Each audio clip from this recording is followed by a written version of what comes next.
Congress party leader Musalia Mudavadi as the Luhya kingpin has stirred political waves in the region, with both pundits and local residents interpreting it as a move that could potentially see the region that has traditionally voted in a divided manner unite. But what are the chances of this becoming reality? Sam Ogena reports.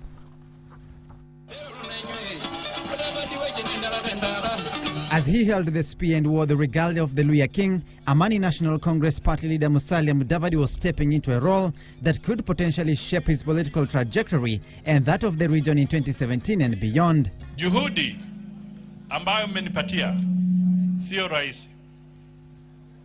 Nakwambia ni mzito. Ni mzigo mzito.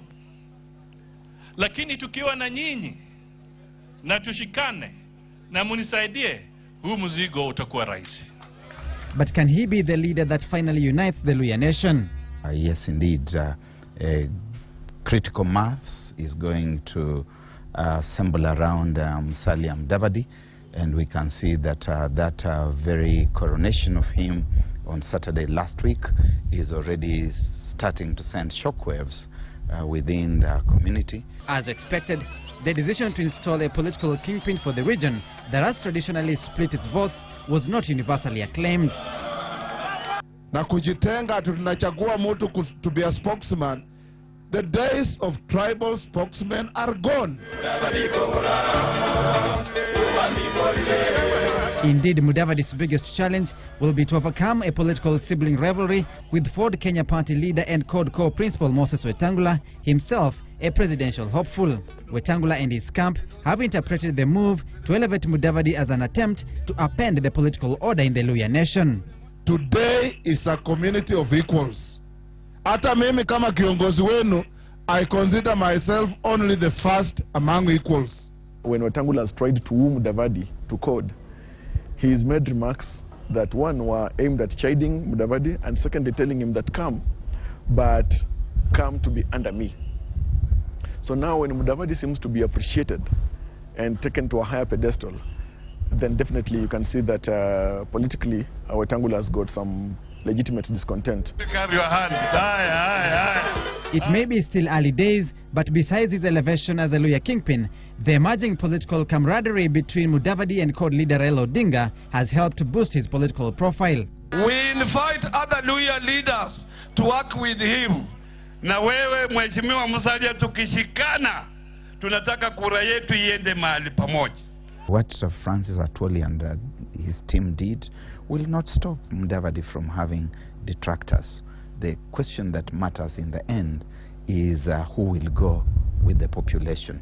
And I think that as things stand now, it is Mudavadi who will go with the population. Kuna watu ambao wana sabotage. Wanasema kama sio yeye as spearhead, hiyo hakuna kitu ambaye inaweza kufanyika. So muungano hiyo imekuwa hafifu na haiendelei tena. The Luhya nation geographically comprises of 4 counties, that is Kakamega, Vihiga, Bungoma and Busia. However, Trans Nzoia County has a significant Luhya population and is therefore largely considered part of Western Kenya when it comes to voting. As at last June, the region had a total of 1.67 million registered voters, divided as follows. Kakamega County has 569,460 registered voters, while Vihiga County has 202,822 registered voters. Bungoma has 410,462 registered voters, while Busia County has 251,305 registered voters, while Trans Nzoia has 244,640 registered voters. The Jubilee government has specifically targeted to woo voters in Bungoma and Trans Nzoia counties, with campaigns spearheaded by Bungoma Governor Ken Lusaka. Both President Kenyatta and his deputy William Ruto have toured the region several times in the recent past and launched key projects, including Pan Paper Mills, which has been renamed Rye Mills. I, Eliud Wabukala, do swear. Nominations of people from the region to key positions including retired ACK Archbishop Elidu Abukala to head the Ethics and Anti-Corruption Commission, as well as Wafula Chebukati to head the Independent Electoral and Boundaries Commission, has suggested the Jubilee administration was keen to endear itself to the people of the region. Yet, this is the same area that Wetangula hails from, and with all politics being local, he has a battle in his hands to demonstrate that he is the undisputed leader of the area. A sweat of that Bungoma constituency seems to be already going with Ken Lusaka and the Jubilee fraternity. And then enter Mudavadi, who goes with a portion, and there will be a plank that is left for Wetangula. According to Muluka, maybe it was time Wetangula accepted that Mudavadi is now ahead of him in the pecking order in Western Kenya. He could therefore, as option one, elect to accept that this is the reality. He would even help to speed up the solidarity within that community, and together with the Mudavadi they can go out and rapproach more with other Kenyan communities, because they are going nowhere on their own.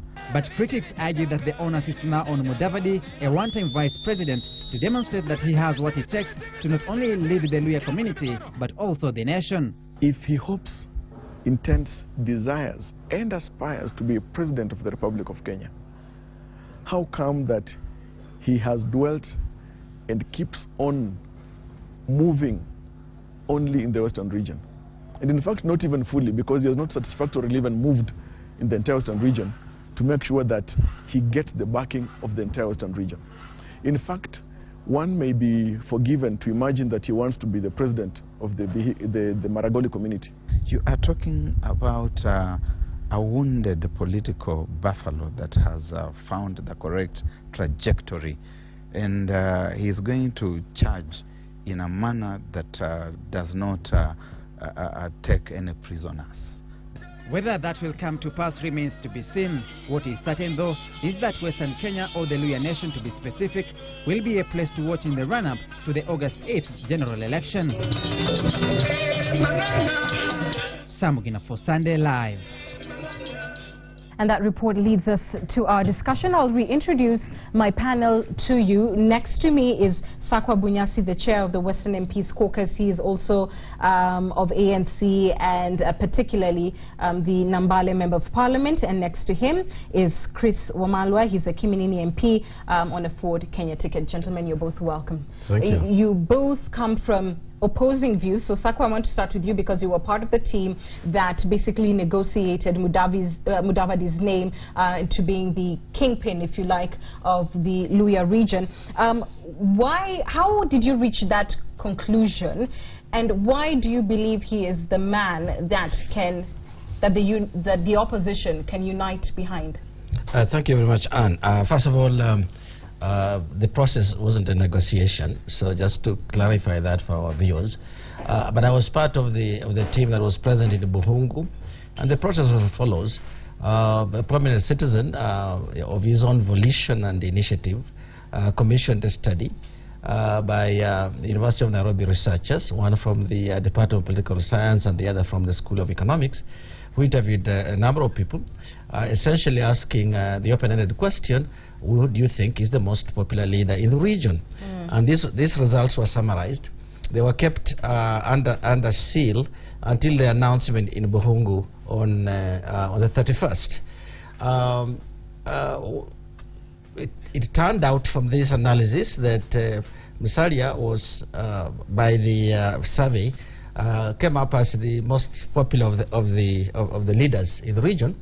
And why do I think, that being the case, that he would be the right person to unite? I think, first of all, it's a matter of style. A leader who unites must be accommodative, and I think it's been demonstrated to be an accommodative leader. Is a reflective leader, that you don't talk and then think, that you think and then talk. And I think that he has that demeanor and those attributes that I think can unite the others. And he also said in his statement of acceptance of that outcome that the door is open and he would like to reach out. He's not just inviting them in, he wants to reach out to all of the other leaders. Now, he's not the only leader there. There are other leaders there. We have senior leaders there, like, for example, Senator Moses Wetangula, who is a party leader of his own party. It will behoove Musalia now to reach out to Mheshimiwa Wetangula and find accommodation in the way they can work together. Because, as I conclude, fundamentally, the goals that Senator Wetangula is chasing and the goals that Musalia is chasing are not mutually exclusive. They, in fact, they come together. What is it? You try to get an opportunity to get the support of the people, so you can rally the region to join the rest of the country in winning the presidency. And I think that goal, we both share that goal. Yeah. Okay. Yeah. Chris, so what do you think of that? One thing I want to say is that the methodology was flawed, and at no given time the purported he mentioned prominency of Atwoli. So we must be able to operationalize this prominency. What do you mean when you talk about prominency and the popularity? Popularity, even a madman in a market can be more popular. So in terms of research, you need to operationalize that aspect of popular. So what variables, as a variable, what constructs are you going to use? Now, when you look at the methodology that was used, it is totally wrong. And first and foremost, I want to say that going as per 2013, Musalia Mudavadi and Senator Wetangula were mutually exclusive, not mutually inclusive, as pertains what my friend honorable member said. When we sit on the floor of the House, we sit in the court side. My friend here from Musalia's side, they sit in the Jubilee side. So really, even right now, as we've been advocating for the issues of reforms in the electoral reforms, we've seen our colleagues have been on the other side. We're on the other side. But what so as we speak right now, let me return you to the question of the methodology. What would have been the alternative way of finding a compromise candidate? Now, the methodology in this case, it has to be consultative and participatory. What Honorable Atwoli should have done, or those people who are interested in whatever he was looking at, of course unity is not bad. We are also there for the purposes of unity. But the methodology should have been consultative and participatory. First and foremost, you should have included the political class. It was not included. There is an assumption that Atwoli invited members of the National Assembly. In this case, he invited them. Why I know is he wanted them to know where he stays. I'm told he bought some land in Kajiado, so to be able to know how lavish he stays or whatever the case, that was the objective of the visit. And on that case, the senators were not invited, the MCS were not invited. Why I'm saying the process was not consultative, the religious community should have been involved. We have the kinds so it should have been a discussion. Absolutely, yeah. Okay. We are describing really, even if it's a discussion, when I talk about consultative, that means you take a sample, a stratified kind of sample, whereby you have the political class, we have the religious class, we also have the council of elders. They were not invited. This is something which Atwoli came up with, and that's why we've been saying and dismissing this, that the purported spokesperson is Atwoli's spokesperson, but not for the Luhya community. I think that my colleague is over-dramatizing this in a way that does not capture the facts. Let us start with the last point on the lack of consultation with the Council of Elders. We have two Council of Elders for Western. There is one called Luhya Elders Forum, headed by Mheshimiwa Wangamati, who is a nominee of Mheshimiwa Wetangula in Parliament. So clearly he is Wetangula's spokesman. The secretary of that particular forum is an employee of Wangamati's son in Bungoma. So clearly that's not the lineup of leadership that you'd want to use. Maybe the leadership, the chair of the Western Elders Forum, which includes everybody and not just Luhyas in Western, is Honorable Philip Masinde. And he and his team were fully consulted because they aren't really partisan. Two, this process that we are talking about was one of a survey. You can do boardroom negotiations, which have been tried before. And Mheshimiwa Amala, remember in the 10th Parliament, people have tried to sit down together. He knows what we have tried to do when in the caucus itself, and how difficult it was to get members to come together, even to sit together. And so when Atwoli bypassed this process and said, let's do a direct survey. And actually, if you look at the methodology described in the survey, which is systematic and random sample, that's the way that you go. It was a random sample, so it didn't have to pick from all the groups. Fair enough. Let me move forward, because that we could debate till the cows come home, if you like. But to you, Punyasi, because this Musalia Mudavadi is a man who got about 400,000 in that region votes in the last election. There were more rejected votes than votes for him. What makes you believe that he would be able to garner a significant amount of the national vote this time round? What has changed? I think that every election is determined in its own merit as of that time. There's very little in the electoral process that threads through a five-year period. We are looking at this new period. We have a different political dispensation now that we have.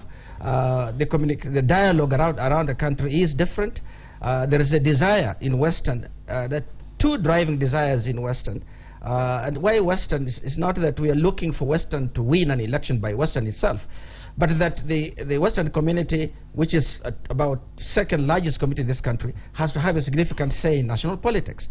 And there is now an opportunity, given the record of Jubilee, that the narrative in Western, that it's time we joined other Kenyans in find an alternative government in this country this time.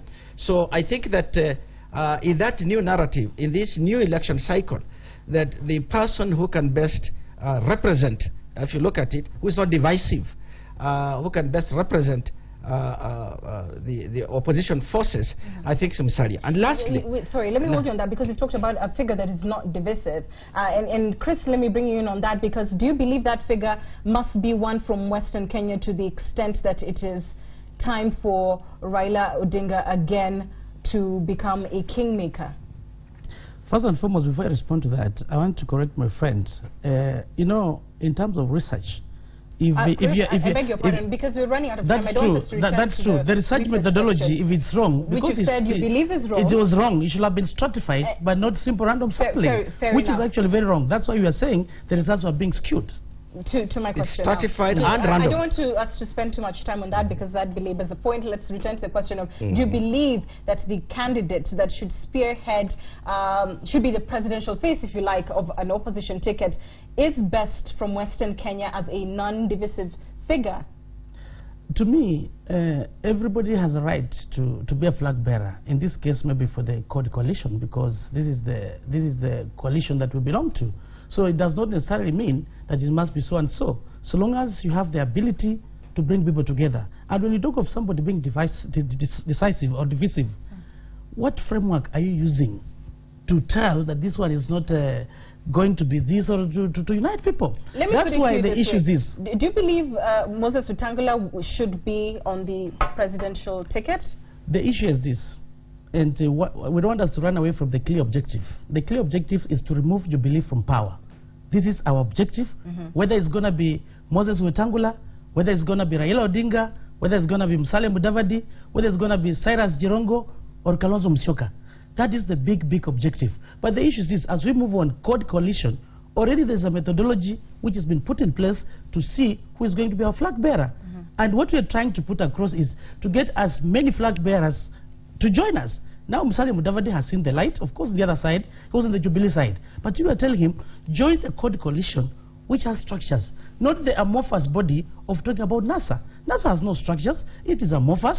But we are trying to bring all these good ideas so that we can have it under CORD coalition, which is already structured. And when the time comes to get the flag bearer, Musalia Mudavadi, like any other, is going to be subjected to that methodology of who is, so that we are going to get whoever is going to be the flag bearer to remove Jubilee government from power. Having said that, though, there's the opposition meeting on Wednesday that should help, you know, bridge the divide. What is your own hope that would come out of that meeting? Thank you. That's a very good question. I'm hoping Honorable Sako Bunyasi, who is from the ANC side, will also be in Bomas. We are hoping to see Musalia Mudavadi also coming to Bomas, not to wait everything is done, then you come at the last minute. Why we are meeting, particularly, is because of the election laws. This amendment law that was forced through Parliament, that is both the National Assembly and the Senate. In fact, when we were voting that very day, I didn't see him, who is purporting to be on the Musalia ANC side. He was on the Jubilee government. So we wonder whether these people are truly with us or they are Jubilee projects. That is one thing. Secondly, as we go to Bomas, we are going to develop a framework on how we're going to manage these new laws the way they are. Because we are calling upon His Excellency the President not to assent. Because that particular amendment of that alternative method of bringing the manual aspect, we are worried it's going to be vulnerable to manipulation, and it's going to be, rigging is going to be there. So the issue is this: as we meet, we are going to develop some strategies on how we are going to counter this as a team in the opposition. And I expect our friends ANC people to be there. Musalia Mudavadi also to be there and lead from the front, as opposed to waiting for everything to be done and coming and saying, I want to be ABCD. They must be part and parcel of the process. Yes, and I think Honorable Wamalva knows very well that when I was in EDF, were formally affiliated, collaborating with Jubilee, and that when we became ANC, I'm no longer part of Jubilee, but that suits him to say so. 2, I was at the court in Mulimani when we were protesting this. You weren't there, Chris. You are not there. I was out of 3, I was away. No, you're not there. That's the point. I was away. I was away. You're not there. Yeah, but if I was around, I've been there. Yeah, but that's point, if, your point. The other thing that I would like to emphasize here is that there's no way ANC is joining CORD. There is a mechanism underway, and he may be behind the news, maybe I've been traveling too much. There is a mechanism underway. There are technical teams that are already working on the proposals and the structures of how they can collaborate with CORD.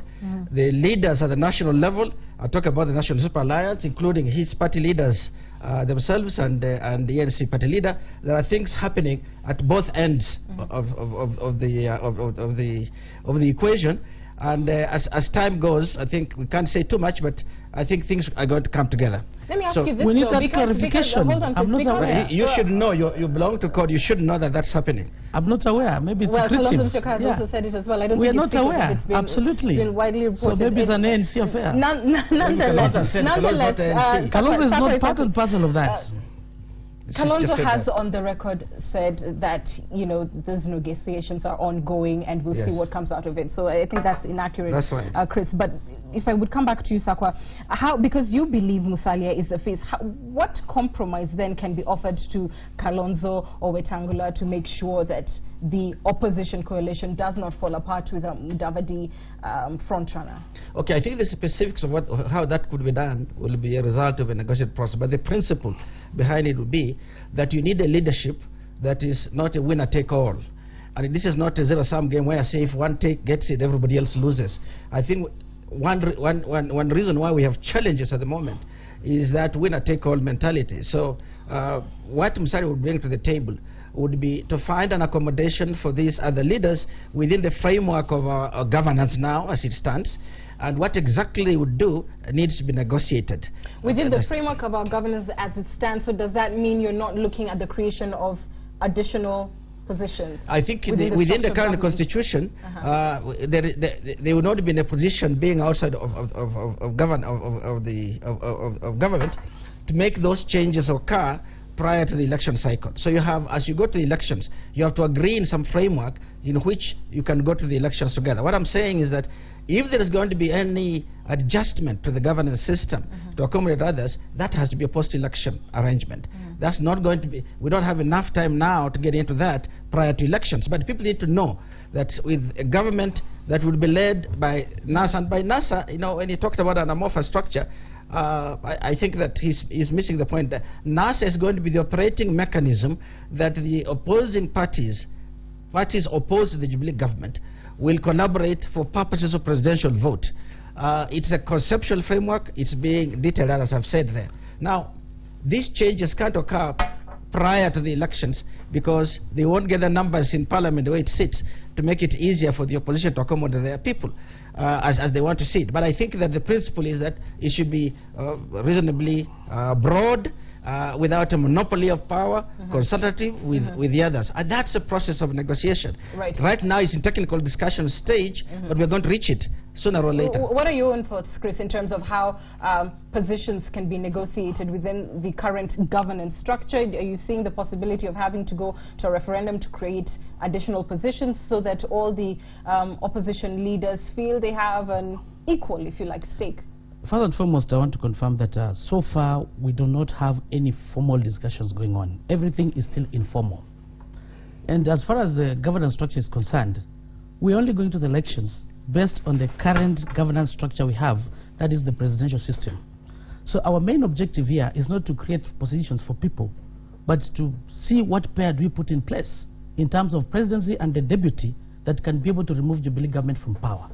If at all we are going to change the governance structure, whatever it is, which as per the constitution it requires a referendum, maybe that's something that will be discussed after we've taken over power. That's but for now, it's not a priority at all, because the current governance structure, the way it is, we do not have provisions for that. We've been seeing a lot of proposals coming in. We hear of deputy prime ministers, deputy prime ministers. It's not there. If we are going to win, we must tell the people of Kenya we are going to base it on the current governance structure we have.